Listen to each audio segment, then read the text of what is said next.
Eu sempre fui de contar histórias. E eu sempre gostei de cyberpunk, eu sempre gostei de ficção científica, mas eu não me enxergava ali. Porque a grande maioria das produções de ficção científica, você trocando em miúdos, eles basicamente você pensa, tipo, não existe negros no futuro.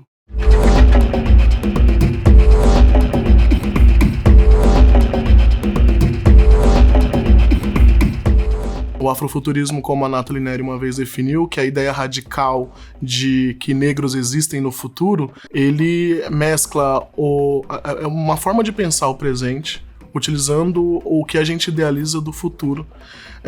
E falando de afrofuturismo é usando elementos do passado. Então é uma coisa que vai para além só de filmes, quadrinhos, vai na música, na arte, em produções artísticas e culturais de um modo geral. E na filosofia também, né?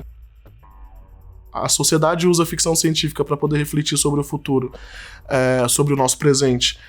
Pensando no futuro, a gente também consegue utilizar o afrofuturismo para poder pensar esse futuro a partir dessa perspectiva afrocentrada. Se a gente for falar de afrofuturismo e for para explicar para uma pessoa leiga, acho que fica um pouco difícil da gente conseguir explicar com tanta exatidão quanto é Pantera Negra, porque Pantera Negra fez um trabalho fantástico de pensar uma civilização futurista sem elementos da cultura europeia. Porque a estética é bem marcante, não é só porque está em África. Eu acho que se a pessoa assistisse, em momento algum eles falassem que o Wakanda fica em África, ficaria claro que aquilo ali tem elementos africanos e tem origem africana. Inclusive em entrevistas eles falam, né, até detalhes disso, né? Eu acho interessante quando a Lupita Nyong'o fala que nenhum dos personagens do filme Pantera Negra tem um cabelo alisado, porque eles não tiveram contato com a cultura europeia, então para eles o cabelo afro é o padrão. No final da sessão, você vê, né, várias crianças negras muito felizes com o personagem.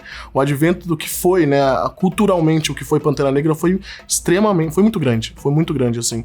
Todos esses elementos, eles acabam se mesclando à sociedade, são elementos de grande valor.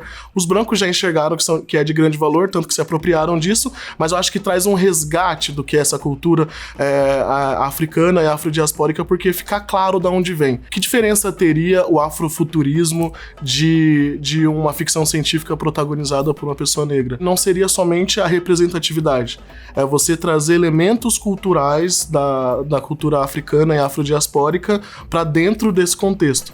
Então você vai ter ali o pensamento de filosofias africanas, psicologias africanas, o pensamento matemático africano, ciência africana, tudo isso mesclado a esse pensamento especulativo, né, da ficção especulativa, não somente ter uma pessoa negra protagonizando um filme ou uma série ou estando no futuro. Mas aí a gente também precisa deixar claro que o afrofuturismo não é somente sobre storytelling, tem também um forte elemento musical. Você tem a Senzala High-Tech, que tem vários elementos musicais de utilização de coisas que são consideradas mais contemporâneas e coisas, né, mais do passado para poder fazer música. Você tem a Janelle Monáe, que tem uma estética, em alguns álbuns dela você tem uma estética afrofuturista, né, no visual, nas músicas dela. A Xenia França também traz um pouco disso, e eu ouso dizer até a Elza Soares, com o álbum A Mulher no Fim do Mundo, você consegue enxergar que tem uma coisa diferente ali, né? Acho que o uso de elementos do neon no clipe, e como a gente vem de culturas que estão acostumadas a se apropriar disso,